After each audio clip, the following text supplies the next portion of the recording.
Loved ones, Management 3130. This is session 14. If we were meeting, it would be 9 July 2020. Today, no admin stuff. I talked yesterday about the second midterm being due. Today is a focus on Chapter 10. Chapter 10 is a presentation in the text about change and innovation in organizations, and very useful topics, I promise you. So before we start, I want to tell you something that comes out of the leadership literature. I have the extreme good fortune to teach it on a regular basis. It is by far my most favorite class. I get all jacked up when I teach leadership here. And I've been doing it for my entire career. I've taught leadership for more than 25 years and had a chance to engage in it. So, the particular story that I want to share with you that comes out of the leadership literature speaks to Winston Churchill. It's about him. Churchill was the British Prime Minister for, I think, all of World War II, Battle of Britain through its conclusion. And he was, on every dimension, an extraordinary leader. Truly was. The reason that Churchill comes to this conversation is, as a politician, he did something that the Brits called ratting. He ratted twice. He was the son of a conservative member of government. His dad was I think the Chancellor of the Exchequer. The analog in this country would be Secretary of the Treasury. So his dad was a high-ranking cabinet official and a conservative man, and he grew up in that environment, so he was elected to Parliament, when he joined Parliament, he was a member of the Conservative Party. And in England, there's a divider in the room, an aisle, and on the right side of the aisle sit the Conservatives, and on the left side of the aisle sit the Liberals. Right wing, left wing? So that comes to us from the British Parliament. And it's way overused today, isn't it? So, Churchill started his political career, he's in his early middle 20s, in the Conservative Party, on the right side of the aisle. And there were some things that he wanted to do. He'd already served in the military, he'd been trained, he fought in the Boer War, he was actually captured, had a pretty remarkable life. But now he's a member of Parliament, he's in the House of Commons, and there were some things that he wanted to accomplish that you and I would describe as on social issues that his party didn't support. So, using the term that the Brits used, he ratted. He crossed the aisle from the right side to the left side. So, later in his life, and I mean like 25 years later, that's not precise, but decades later, he ratted a second time. He went from the left side of the aisle, the Liberals, back to the right side of the aisle, the Conservatives. And some, because he's a very visible, high-ranking member of Parliament, some moron journalist got a microphone and a camera in his face and said, "Can you explain to us why you've ratted twice?" And Churchill did. He did thoughtfully and quietly and reflectively. He was a master when it comes to wordsmithing. He was, both in writing and in speech. He said, "I realized as a young man that there were things I wanted to accomplish that my party wouldn't support." And he said, later as a more mature man, I was in the same situation. There were things I wanted to do that the Liberal Party would not support. So he said, my realization, what I believe is true, is that when a man is young, if he's not a liberal, he doesn't have a heart. And when he's old, if he's not conservative, he doesn't have a brain. Well, I think I grew old fast, because I'm pretty sure I've been conservative since I've been about 14, at least, maybe earlier. So I think I grew up quickly, but that's unimportant. Hearing what Churchill said, why did you rat twice? Don't have a heart, don't have a brain. Do with that as you will. But again, it's a neat insight from the leadership literature. So now I want to talk about change and innovation in an organizational context. The first thing that I want to point out is it talks about knowledge workers on 378. That's you. Virtually everyone to whom I'm talking is a knowledge worker, or will be. Work, by definition, is moving mass through space. I'm going to do some work right now. Watch this bottle of water. It weighs a few ounces. I'm going to pick it up. Look at this. Move it over. Put it back down. I just did work. The number of you who are going to do work is relatively small. Some of you may go back to family businesses. Some of you may go to agriculture. I don't know. Those of you who go in logistics, you'll be early career, you'll be managing warehouses. You won't be throwing freight. But work is moving mass through space. You are knowledge workers. You are manipulating data, sharing knowledge, interpreting it, analyzing it. So all y'all are going to be knowledge workers, and that means analytics, problem solving, that sort of stuff. And I don't see that changing. I've learned just today that in the fall, this cracks me up, we're going to have robots on campus. Yes, I thought we already did. I thought all the deans and we're going to have robots on campus, and they're going to be delivering food to students. Are you kidding me? You know what's going to happen when our engineering students get a hold of them? They're going to be racing them, modifying them. You are going to be putting your fraternity colors on them. There's going to be so much scary stuff happening with those robots. They're going to be abused. But now we're going to have robots on campus. Pretty darn special. So now there's a discussion about change, and it says some change is reactive. Stuff happens and we react to it, and some of it is proactive. We anticipate change and we act before the event. So the reality is that they coexist. We can't anticipate some events, so we react. And there are some things where we can do this planning sort of a thing, and we can prepare and we can be proactive. But reactive change and proactive change coexist, and they're both essential. And all we can do is adapt. That is perhaps the single most important skill we can develop in life, not just in jobs, but in life, is the ability to adapt. And I talked about that in the chapter on decision making and how powerful I think it is. So now, I want to talk to you briefly about, since this is a chapter about change and then subsequently innovation, what are the sources of change? Where does change come from? Well, I would say that in truth, that question has an unlimited number of answers. The sources of change are limitless. But if you consider that very soon you'll be in an organizational setting, sources fundamentally come from three places. They come from changes in the market, and they come from the role of government, and then they come from emerging tech. And I'll try to jump on each of those three things. When I say changes in the market, let's assume that you make something. You make gel pens, and you do a really good job at it. So somebody in your industry makes a different type of gel pen. I don't know what that means. Do the cartridges last longer? Who knows? But my point is that oftentimes the changes that are brought about in the market are brought about by actions of your competitors. They roll out new products. They wrap services around them. They find some new way to deliver value to the same customers. So changes are sometimes driven by the market. Just think about the changes. There are so many, hundreds and hundreds, maybe thousands of things that we could describe as market-based changes. Think about demographics. I'm 72. Actually, my left knee's only 14, but the rest of me is 72. I'm in a cohort called baby boomers. So we're all in our late 60s, I guess, early, middle, high 70s, so we're somewhere in there. Boomers, if I understand demographers correctly, were born between 1946 and maybe 64. So people born in that window belong to a cohort, an age cohort called baby boomers. Well, most of us, I still have an age-old baby at home, but she's a senior in college, and as soon as she gets a job, she'll be starting an independent life. So my point is, she's the last of 3 children. So very soon, Lane and I will be empty nesters except for Max. We have an Italian Mastiff named Max. Big old sweet puppy. Love my puppy dog.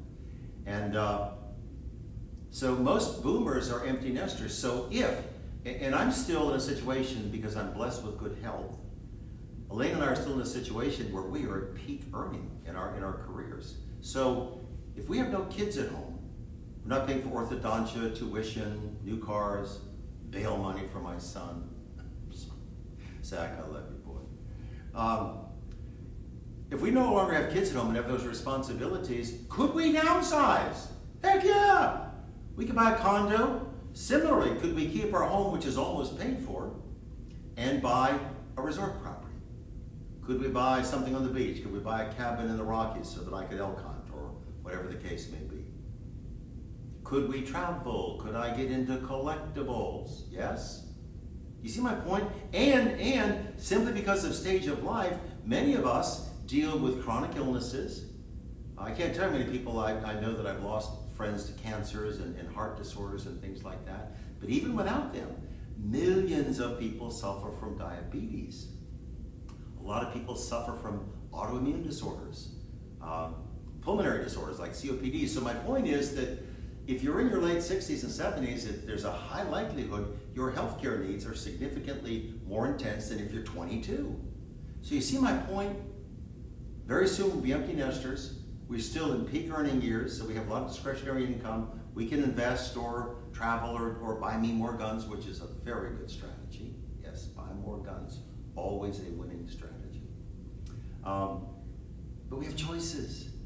So now, you're in a cohort, I think correctly called Gen X. You're the generation behind, younger than millennials. I'm not a demographer. I don't study demographics, but I have a keen awareness. I think millennials were born between 1981 and 1996. And I think that's ridiculous because demographers are saying that 15 years captures a generation. So are they saying then that 14-year-old kids need to start having babies? That's moronic, but I'm not a demographer. So millennials were born in that 15-year window, and those of you born after 1996 are Gen X. And I think that represents the majority of my students. I get it that you may be non-traditional, former military, any number of things that would bring you here, and we are glad to have you. But my point is the majority of you belong to Gen X. So you're at a stage of life where you're late teens, early 20s, and your needs are largely driven by this pressing obligation to get equipped, to get a degree that gives you a set of skills so that you can be employed and live with independence and dignity for a very long time. And that said, your needs kind of focus on the needs of a college student. Okay, so push yourself 5 years in the future. Is it likely you'll be married? That you'll own a home or a condominium? That you might be traveling in business? That you might have babies? That 100 things might happen. So my point is, when you have different needs as college students than you will as young marrieds, than you would as a semi-senior guy. I'm not old until I say I'm old. So demographics is just one of many market forces. But do you see how the needs are? If you're young families, you need minivans and daycare and baby furniture and diapers. Well, so do a lot of seniors, actually. They need adult diapers, don't they? I see Depends commercials all the time. So demographics is just one of many market forces. So the market is a source of external change. You have no control over it, but it's going to come. Now, can you anticipate it and provide for it? If you can, that's proactive change. If it slaps you in the face, that's reactive change. So, emerging tech. I want to start, first of all, by giving you a competent definition of technology. This is not my intellectual property. It comes from very bright people. Many of you, innocently, think of tech that's computer-based. And that's legitimate, but that's incomplete. Technology is classically defined as any process of transformation. Technology is defined as any process of transformation. It doesn't have to come out of a computer. Could we develop new technologies for harvesting timber, for transporting it, for processing it at a mill? Where do you think diapers and Kleenex and toilet paper came from? This stuff's all wood. I actually know about 30, 35 years ago, an engineer who was a Georgia Tech graduate, I know the man and think highly of him, named Quentin Hathcock, patented the pulp that you make out of wood. And you take this wet pulp and you make diapers and toilet tissue and stuff like that out of it. All paper products come from wood. So technology is any process of transformation. When you take something and change it, that's what transformation is. It's not just computer-based. So the point is, we talk about emerging tech, it can take an awful lot of forms. One that is an example of a disruptive technology is in 2007, Apple launched the iPhone, yay Apple. And at the time, there were 5 or 6 companies in the world that made digital cameras that were brilliantly successful. market share, profitability, growth, wonderful. Minolta, Sony, Nikon, Canon, a lot of great companies making digital cameras in 2007. So 13 years later, of course, the iPhone comes out and there's a phone in it, and every new generation of the iPhone, I believe, improves the camera. So my point is, we've had cameras and phones now for 13 years, and many of you think, why would I buy a camera? I have a phone. So this entire industry of digital cameras has just cratered. Sales, profitability, market share. So emerging tech often changes the way we do things. It's often disruptive. You look at electric vehicles rather. Until we have something better than lithium-ion batteries, nothing's going to happen. They're heavy, they're expensive, they have limited range. But if there were new battery tech, if the industry that makes electric vehicles had batteries that could propel the cars that were smaller, more energy dense, less expensive, I could see electric cars blossoming. But right now, it ain't gonna happen. Not when you spend $110,000 for a Tesla S and it goes 280 miles, maybe, on a charge. So, emerging tech is the second source of change. And then the third is the role of government.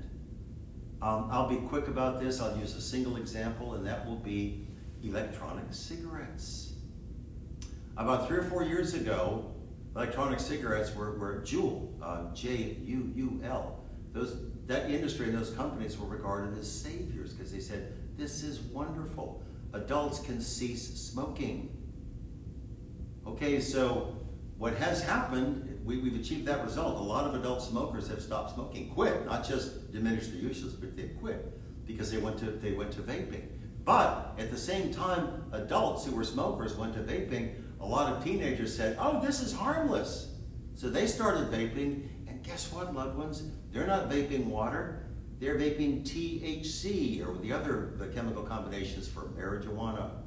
Forgive me, you know what I'm saying. So my point is that teens saw this as harmless. In fact, a lot of people who are teens think that marijuana is just a recreational drug. Wrong! You see those two words together, recreational drug, it's still a drug. And it's illegal federally. I know that there are 12 states that permit it. Doesn't make it smart. It doesn't make it legal. It just means that you got places populated by stoners like Oregon and California and people like that. I remember a few years ago, the Seahawks played the Denver Broncos, the state of Washington, state of Colorado. Many of us called that the Stoner Bowl because they were the first two states, I think, to permit recreational pot. So my point is that 3 or 4 years ago, government thought that vaping was incredible. Now it's under attack. Everybody's being regulated and that sort of a thing because of this big uptick in teen use of smokeless cigarettes. But they're using them for the wrong purposes. They're not using it for smoking cessation. They're using them as a delivery mechanism to get pot in their lungs. Okay, not bright, but do you expect teenagers to make good decisions? Yeah, occasionally, but not often. So government, which cheered, celebrated vaping 3 or 4 years ago, is now crushing the very companies that they were lifting up as being wonderful. So my point is, if you look at sources of change, I get it that there are tens of thousands of them, but the truth is you can use that framework. Are the changes coming from the market? Are they coming from emerging technology? Are they coming from a shift in the role of government? Now we talk about, I'm on 382, and instead of talking about external sources of change, we're going to talk about internal sources of change. And what they largely talk about is they talk about personnel problems like turnover and grievances and absenteeism, and they talk about conflict. So let's talk a little bit about the personnel problems of turnover and absenteeism. Turnover says that people leave your organization. Now, every company has attrition. People retire, die, take better jobs, whatever the case may be. I do not have current data, perhaps I should have done it, but recently, UPS reported that among its freight handling division, that the turnover rate among employees who are handling freight was 225% per year. The same year, and this would have been just in the last 3 or 4, Southwest Airlines reported a voluntary turnover rate of about 3%. So the people who work for Southwest Airlines are well pleased with that work environment and they stay.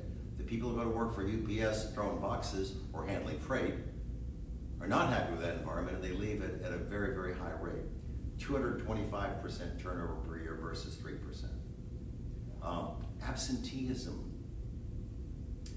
A lot of absenteeism is legitimate. We get sick. We are caregivers. Our children get sick, or adults for whom we're caring get sick. But a lot of absenteeism is just goofy in ways I can't describe. People take a sick day to lay up and get sun. People actually think that there's such a thing as a mental health day.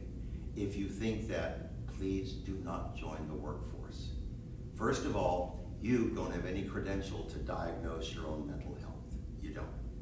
And if you were a trained psychiatrist or psychologist, you would know that you lack the objectivity to diagnose yourself. And the second thing that's true is if you say anxiety, stress, all this other stuff, what you're telling your employer, if you want to take a mental health day, is that you cannot cope with the demands of the job. You cannot perform the job for which they hired you. So a lot of absenteeism is legitimate. A lot of absenteeism is bogus. People are just laying out for reasons that are meritless. And that's a huge problem for organizations. So turnovers and absenteeism are big HR concerns. But the other thing that they talk about in the text is conflict, and it's mostly between managers and employees.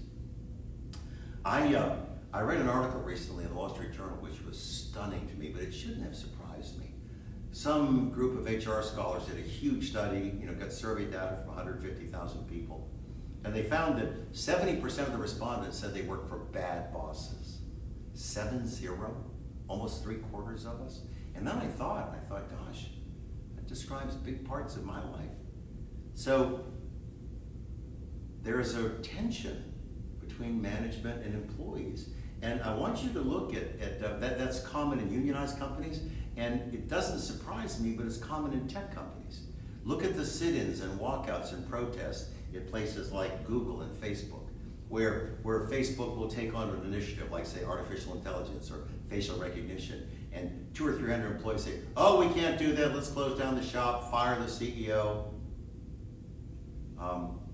Awful lot of conflict internally comes from employees and managers.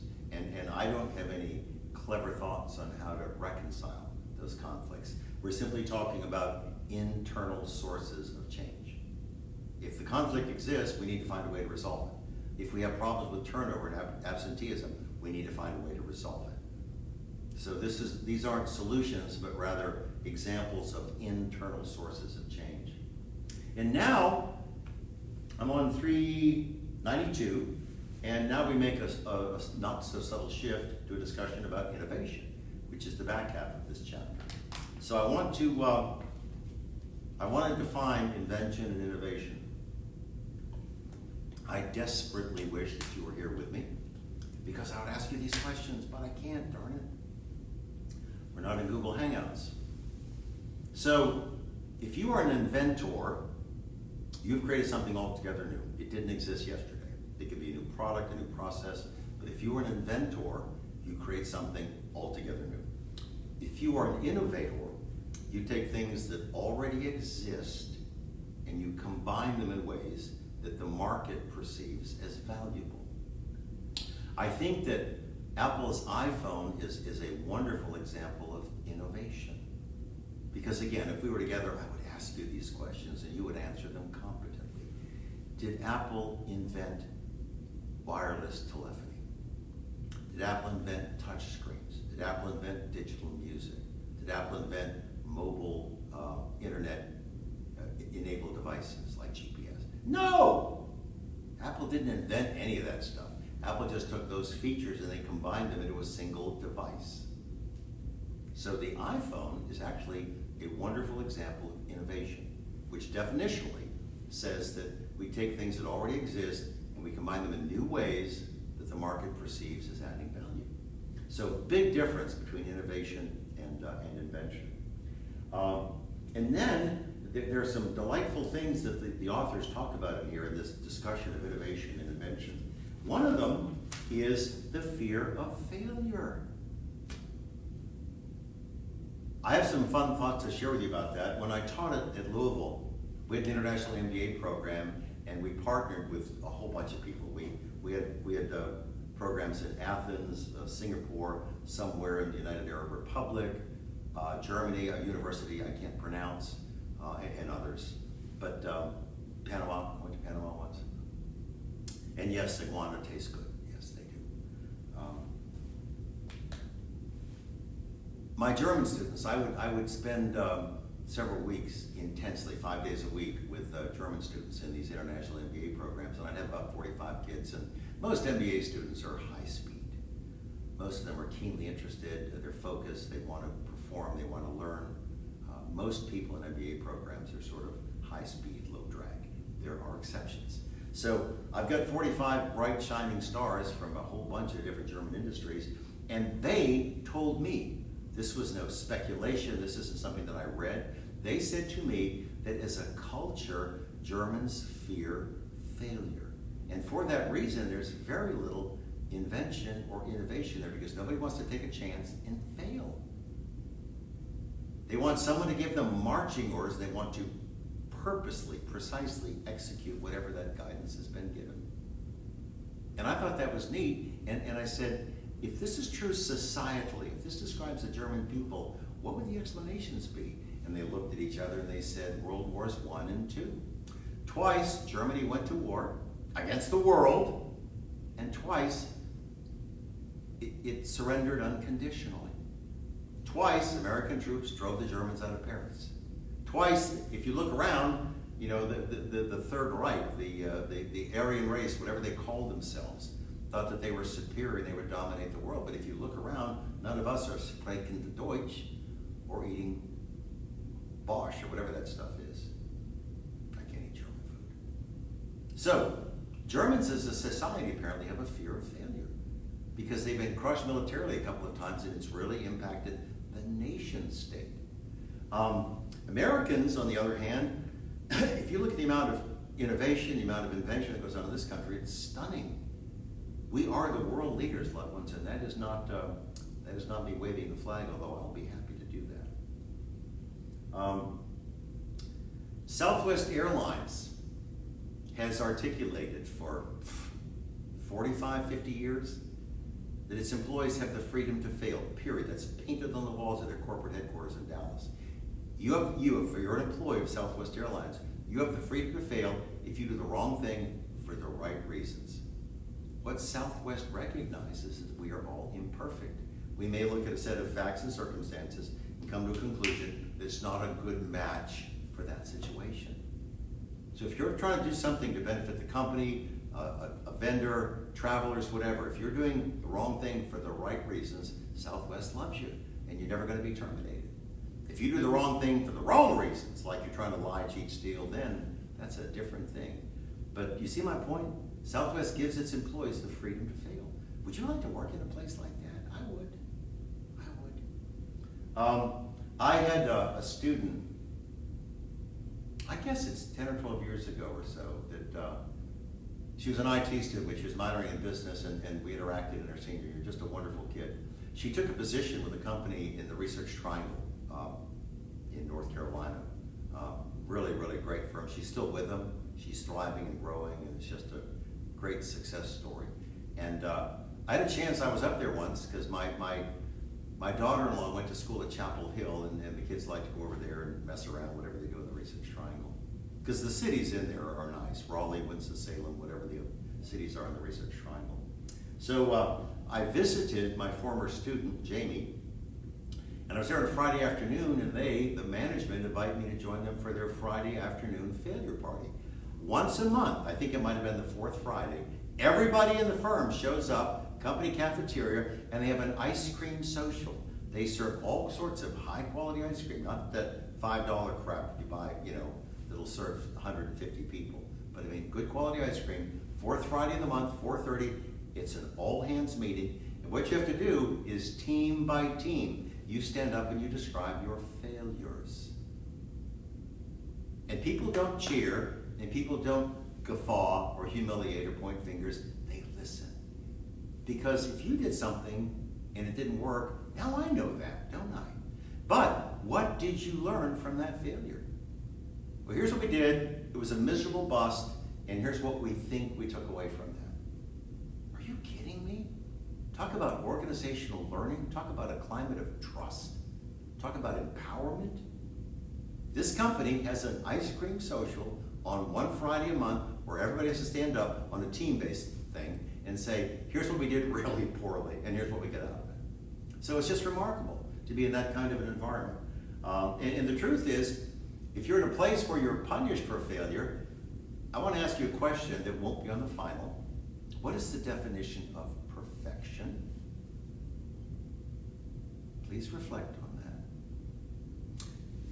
If I turned you loose, if I said, go to Google Scholar and find the definition of perfection, I promise you, in 0.8 of a second, you'd have 4.9 million hits, wouldn't you? So I get it that there are all sorts of competing definitions of perfection. The classic definition of perfection is an unattainable state. We can't ever get to perfection because it is, by definition, an unattainable state. So I've known for decades that I'm a deeply flawed and imperfect man, and there's a peace in that I just treasure. But since I know I'm imperfect, I'm okay with you being imperfect. I hold you to high standards, but the standard that I hold myself, the standard which I hold you, is excellence. Give me your best. I'll help you learn. So I want you to understand this. If you ever go anywhere and your boss says, I'm a perfectionist, you need to leave. Because what your boss is doing is setting you up for failure. I'm really serious. I'm completely sincere when I say that. So this thing about fear of failure, you shouldn't have to deal with that. You shouldn't. Sometimes you will, but what you've done is you put yourself in a bad environment and you need to change your work environment. One more comment on innovation, I think, and then we'll talk about resistance to change. I don't know why it's out of order. The comment I would make about innovation is that innovation can either be a product or a process. A product is a what kind of a thing. It's tangible, we can touch it. A process is how we do stuff, yes? So you can innovate with a process. Could we innovate with the way you register for classes? Gosh, I wish we could. I don't know how. I can't even get into Banner. I'm not permitted as faculty. But my point is, that would be innovating a process, wouldn't it? Improving it, some kind of transformation.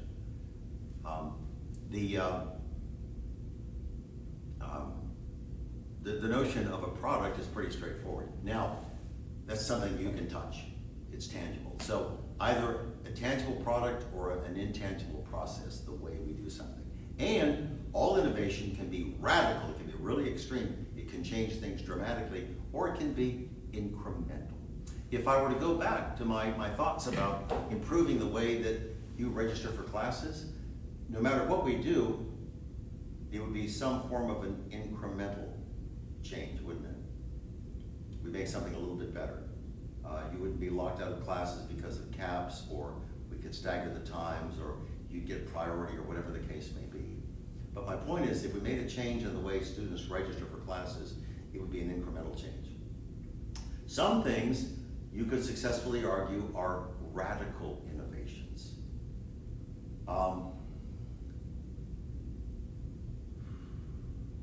In 1971-72, Apple brought out the Macintosh. And the Macintosh was the first desktop computer that used graphical interface software, drag down menus, sort of a thing. And IBM stayed out of the market for several years, maybe as much as 9 or 10 years, because IBM said, my gosh, if we start selling laptops and desktops, instead of selling $15, $20 million mainframes to companies, we're going to be selling $200,000 worth of workstations. We don't want to do that. So IBM stayed out of the personal computer industry for almost 10 years because it didn't want to cannibalize the sales of its mainframes. And I bought one of the earliest one of the earliest DOS-based IBM computers for my accounting firm. I bought 4 or 5 of them, and it would have been like 1985 or 1986.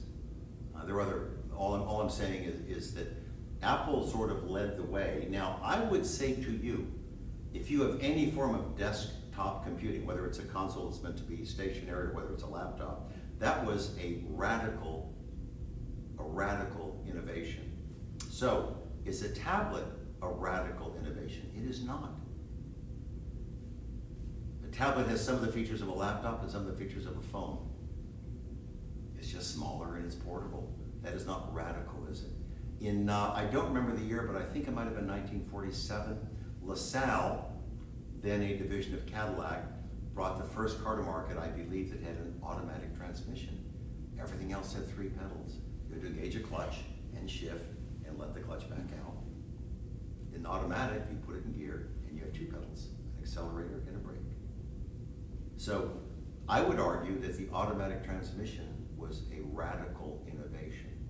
Now, I'm driving a truck that was manufactured 2 years ago, 2018 Ford, and I have a 10-speed automatic in it. It's electronic, it's sort of state-of-the-art, literally, but it's an automatic transmission. It's not fundamentally different from what the Cadillac division was doing back in 1947. So anything like that is an incremental change. There's no shifting of the paradigm. I just want you to understand that innovation can either be process or product. And it can either be incremental, a modest change, or it can be radical, something that's really path-breaking. And then the last thing I want to talk about, and I'm not sure why this is out of order. When I say out of order, we talked about change in the first part of the chapter, then we moved to innovation, and now we're going back to change. So on page 400, I have to get my textbook, I didn't write this down. There are, the authors present 10 reasons. Didn't David Letterman do that? I don't know if he's on another planet right now. I never had to throw hams to get my students to come to class.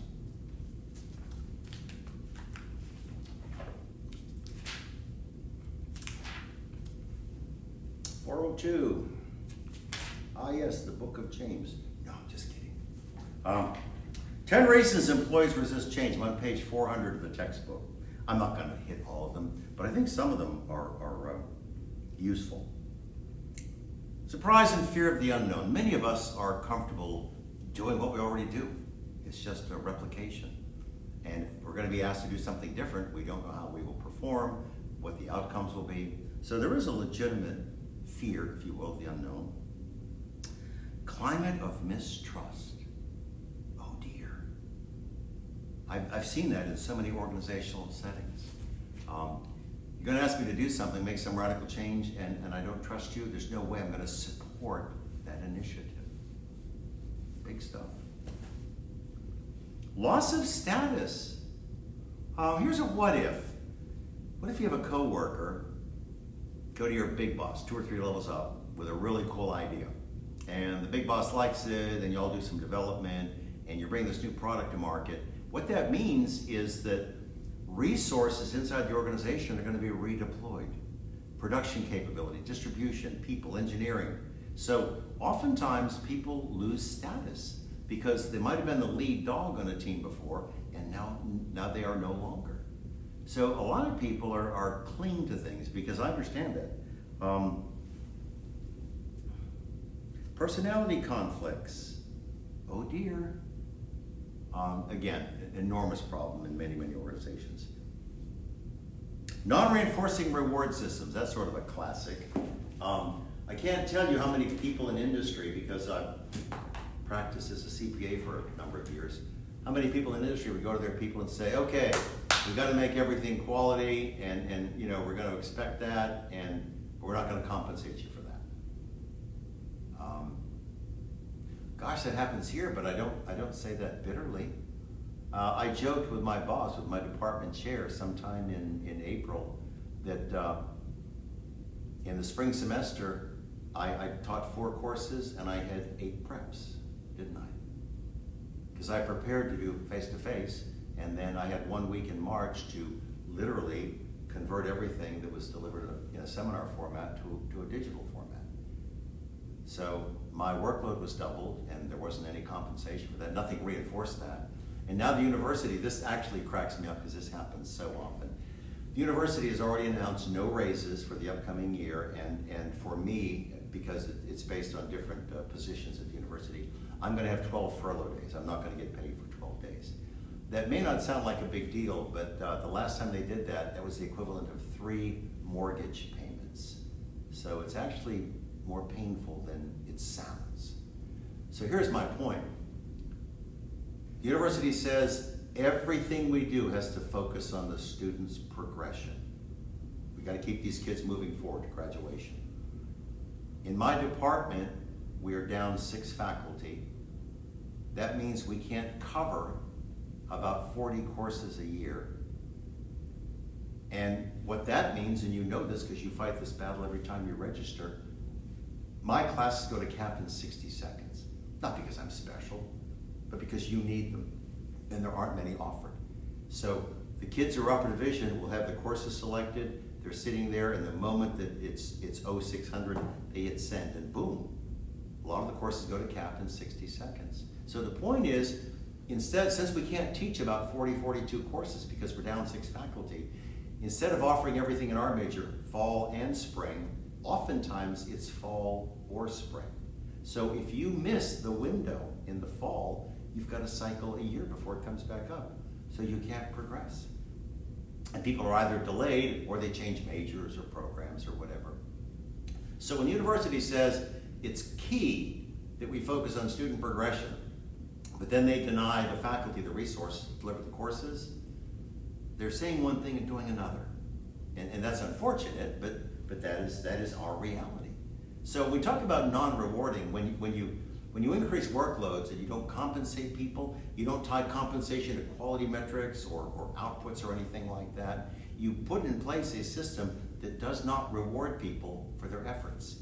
And you don't get a lot of buy-in in a situation like that. So again, I had no intention of reading those things to you, but there are a number of things there that are such a big deal, like climate of mistrust and things like that. So now, didn't notice what time we started, but we're at the end of the trail for this presentation, and I have to ask you the question. When that journalist stuck a camera and a microphone in Winston Churchill's face, how did he respond to the question, how could you have ratted twice? What was his response? So for today, we're done. Love you.